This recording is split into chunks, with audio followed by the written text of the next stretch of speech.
All right, what's good, everybody? It's Michael Alder here from TakingActionToday.com. I thought it'd be fun to jump on, do a quick video answering the top 20 investing questions that had came in over the past week. This is strictly my opinion and nothing else, so take it for what you want. But if you're on the fence and you're looking for a little more knowledge on the investing game, go ahead, tune in, create your own opinion, go from there. So let's dive right into these. First question, what did I invest in this week? So we picked up 8 new properties in Valencia County, New Mexico. Actually, it was 10 new properties, Valencia County, New Mexico, all raw land deals, 2 sellers. One seller had 8 properties. The other had 2 5-acre lots. We picked up that bundle this week. And then midweek, cryptocurrency had a big crash on it.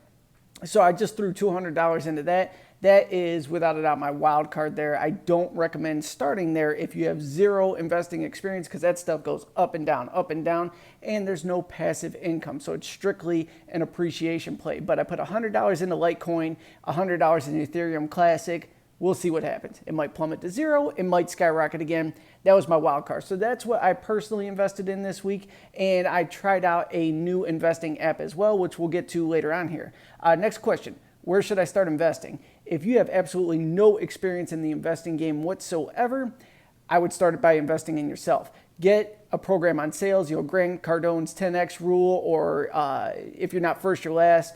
Phenomenal programs. They'll absolutely help you get better at selling. Selling generates more money, and then you can put money into the investment game. But invest in yourself first. Either go for that or some basic investing audiobooks. Do not buy high dollar courses or anything like that because you're just not going to be ready for them if you're completely new to the game. So where do you start investing? Invest in yourself first. Audiobooks are $20. Get a bunch of those, dive into them, put in the work so you actually get good at it, and then go from there. That's the big misconception. People think they invest $5,000 into a program and all this money appears. You still have to put in the work. There is no easy button. So you got to dive in with the knowledge you have and grow from there. And next question. Where do I get money to invest? All right, if you have zero investing experience, you have no business taking another individual's money to invest on a wild card idea. What you need to do, like I said before, invest in yourself, get good at something, get proof of concept. If you know how to flip cars, build something and flip it, whatever the case may be, and you have a track record, even if it's small and profitable, then you could start pitching investors. Hey, I need $20,000. I need $50,000. Here's exactly what we're going to do with it. Here's the reward for you, and here's the risk side of things if everything goes bad. Believe it or not, a couple $10,000 investors will turn into hundreds of thousands of dollars if you treat them right. The biggest problem is people risk other people's money, not their own money, and then when things go bad, they don't pay the investor back, and that's a wrap. It's over.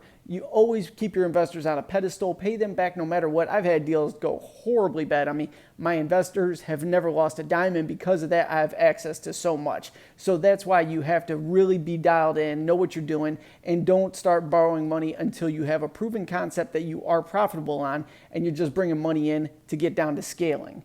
Next question, where can I start to invest with little money? All right, so after you've invested in yourself, what do you do to invest with little money? I would say just to get an investor's mindset, just start with the stock market. And I am not saying that's the place to be or anything like that. But if you get some of these apps that allow you to trade for free, just throw a couple bucks in there and watch what happens as it starts to grow, sell it. And you could go ahead and diversify into a couple others, watch them go up. How do you react when things go down? I would say start small, and that's one of the few things I disagree with Grant Cardone on because he says don't jump into investments till you have 100 grand. If you've never taken a $500 or $1,000 loss, imagine how you're going to feel if you do your first 100 grand and you lose it all. That could be horrible for your mental health. So you need to know how the game works, how to win, how to handle it when you lose, and how to rebound. So I say absolutely start small and something like that. And as you get better and you start making some money, roll it into bigger, better investments, real estate, whatever the case may be, or whatever you're good at. You might kill it at day trading and find out, and just keep doing that. But start small in the stock market because it's pretty painless if you do lose. And if you win, it's easy. Like I said, these apps are free. They allowed you to trade for free. So why not take advantage of that for your practice play there? Next question. Can investing make you a millionaire? Yes, it can make you a millionaire. It's made countless millionaires. You just got to run the course there. Start small, keep building on it, get good at sales, generate new money, good money, invest it, let that start growing for you and keep it going. But yes, there's countless millionaires that became millionaires through investing, primarily through real estate, but through the stock market as well, and several other arenas. The ones that got in early on Bitcoin, they killed it. Next, can investing put you in debt? So yeah, there's a couple different sides to this. Can investing put you into debt? Yeah, if you go into the real estate game and you're good, you're still going to borrow money from people, and that's debt. You're going to use debt to get rich. Now, can a bad deal put you into debt? Absolutely it can, and that's the risk side of things. So keep your risk to a minimal. Get involved with deals that you know how to handle, how to get in, get out. And when a deal goes bad, just make sure you have the ability to pay your investors back. Don't leave them on the fence, because if you can pay them back, good money always comes back into play, because you're a trustworthy individual and people will still know that they could throw their money at you. You'll put it to work, and when things go bad, they're still taken care of. Your name is gold, so you definitely want that in the game. Next question. Will investing in silver pay off? Yeah, precious metals. So I'm not saying don't do precious metals, but because I actually have some money in precious metals, but use it as a hedge. I just use it as, like, if the apocalypse happens, the whole world ends, and you got to trade on something, you got gold and silver. That's it. It really doesn't go up a whole lot, rarely, or down. It's just kind of there. It doesn't give you passive income, so it's just saying, hey, I got a bunch of gold and silver buried in my backyard. If the zombie apocalypse comes through, I could trade on this stuff, and that's it. So it will give you a good mindset, but I would not start there at all. Just when you have extra money rolling in, you're like, what do I do with this? Buy some gold bars, buy some silver bars, whatever. Definitely wouldn't focus on that, though. How will investing affect my taxes? Talk to your accountant. I am not the dude for that one. Which investing app is the best? I've heard good things about all of them. I personally use Coinbase for cryptocurrency. I use Webull for stock trading. And then I just opened up an account on M1 Finance. All these are, Coinbase charges you for transactions. Webull, completely free. M1 Finance is completely free, and it's actually got some really cool options in there allowing you to buy fractional shares. If you stop by takingactiontoday.com, I'll set you up with links to everything that we're using currently. So next one. Which investing strategy is the best? All right, this is one that drives me nuts right here, because everybody thinks they have the best strategy. Guess what? Whatever strategy is making you profitable, that's the best strategy. That's it. That's all you need. So some people do residential real estate. Some people do commercial real estate. I personally do raw land and then a couple other things. Some people do the stock market. As you're testing out your investment game, whatever's going to make you the most money, that's the best strategy, period. Roll with that and you're good to go. There is no right way per se. It's what you're good at, what you know best, and what's going to make you most profitable without all the headaches. That's another key thing there. I learned that the hard way in life. Next question. What is the most responsible investing strategy? That's kind of the same thing right there. So the most responsible investing strategy is whatever you're good at. Minimal risk, minimal headaches, a lot of upside for you. Focus on that, and that's it. Don't follow 30 different people, because they're going to give you 30 different pieces of advice, and you'll just be like, I don't even know where to begin. I'm completely confused now. So start with a few, follow 3 to 5 people, learn their strategies, test out what's working best for you, what's giving you the best growth. That's what you do, and that's what you roll with there.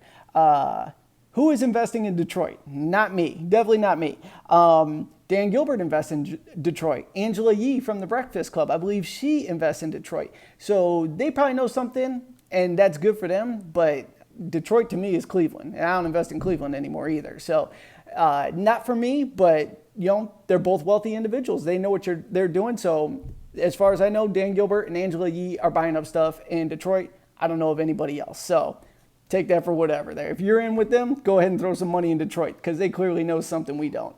What investing app should I use? Use whatever app is going to give you the most bang for your buck. So like Webull will give you a free stock, and they give you benefits along the way. It's free trading. I believe Robinhood does the same exact thing. So just start with a free app, whatever's going to fit you best, and go from there. I haven't heard a bad thing per se on any of these main apps, M1 Finance, Webull, or Robinhood. So roll with any of them, whichever one you like best, and whatever's going to give you a little kicker for getting started on their platform. Why not? Roll with it. What is investing in the CD? Certificate of deposit. You can get them at banks. They give you almost no return. Dave Ramsey says they're a certificate of depression. So I personally don't mess with them. They just basically tie up your money. You get almost no return on your money for this, but it's guaranteed. But you could get this money anywhere, in my personal opinion. So I wouldn't mess with CDs at all, but if you really want the safest investment in the world, there it is. But you're making a fraction of a percent on your money, and your money's tied up for X number of months. You can't pull it out without getting penalized and losing that little teeny piece of interest that you would have got. When investing in investors, what to look at. So when investing in investors, here's what you want to look at. What's their track record? What have they done? What do their profits look like? And what do their losses look like? If their losses are at a minimum and they've still been able to figure out a strategy to get out of it and become profitable, they're still good. That's some of the stuff I will look at. So let's take real estate investing. Say someone flips residential houses. They need some money to keep things going. You say, okay, great. I'm going to go ahead and give you the money for this. Show me what you've done the past year. Let's say they flipped 12 houses. And out of the 12, 10 of them were absolute home runs. They made $25,000 profit on each one of them after everybody got paid back. Good track record. 2 of them, they lost $5,000 a piece on. Well, as a whole, everything's good. They're still way ahead of the game. And those 2 that they lost $5,000 on, what happened to their investors when they lost $5,000? Did their investors still come out with the agreed upon amount? Or did the investors come up short and this person walked away? So if the investors still got their agreed upon amount and you can confirm that with them, they're worth investing in. But if they said, well, I lost $5,000, so you lose, then you might want to reconsider. Say, this could be the property where I lose my money.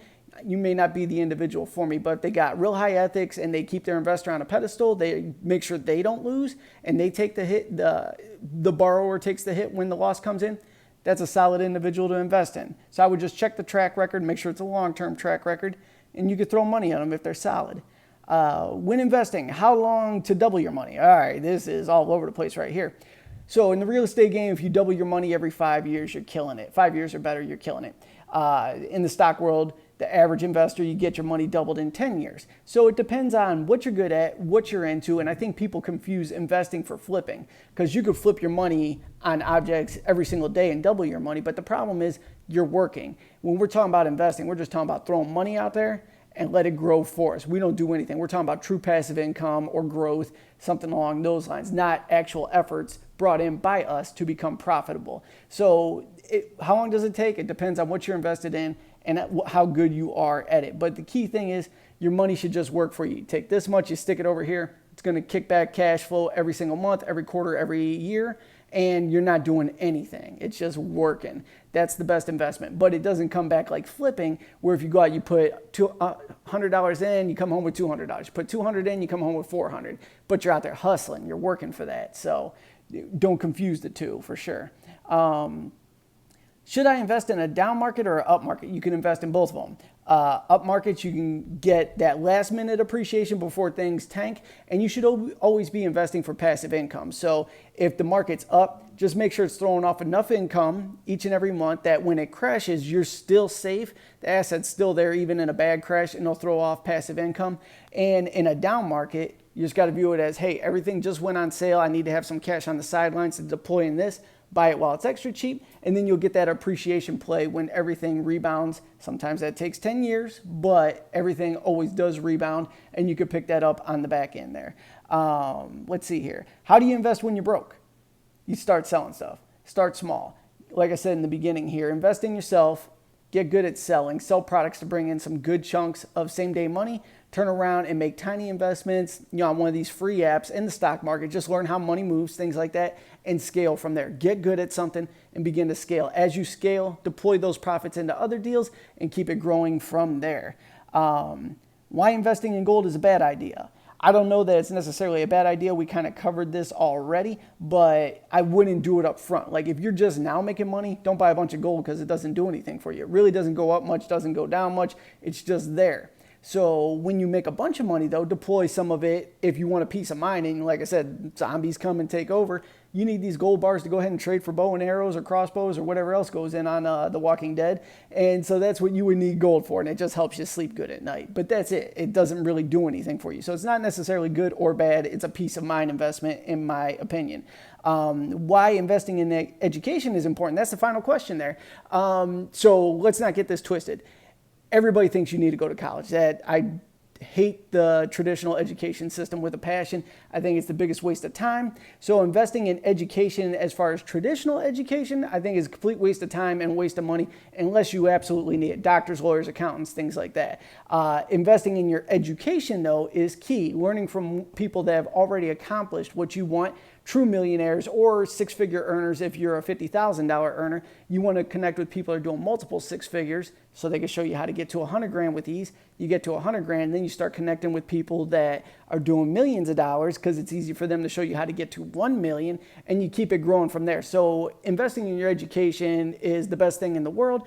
I spend, anywhere from $200 to $1,000 a month on my education each and every month just to up my game, learn new things, tweak things, and get better. Me personally, I'm primarily always studying marketing and sales because that's where all my lump sums of cash come in. From there, I could deploy it into my investments, and then it continues to grow for me. So that's my whole piece there. If you stayed all the way to the end, man, you are awesome. Thank you so much for hanging out with me. Drop by takingactiontoday.com.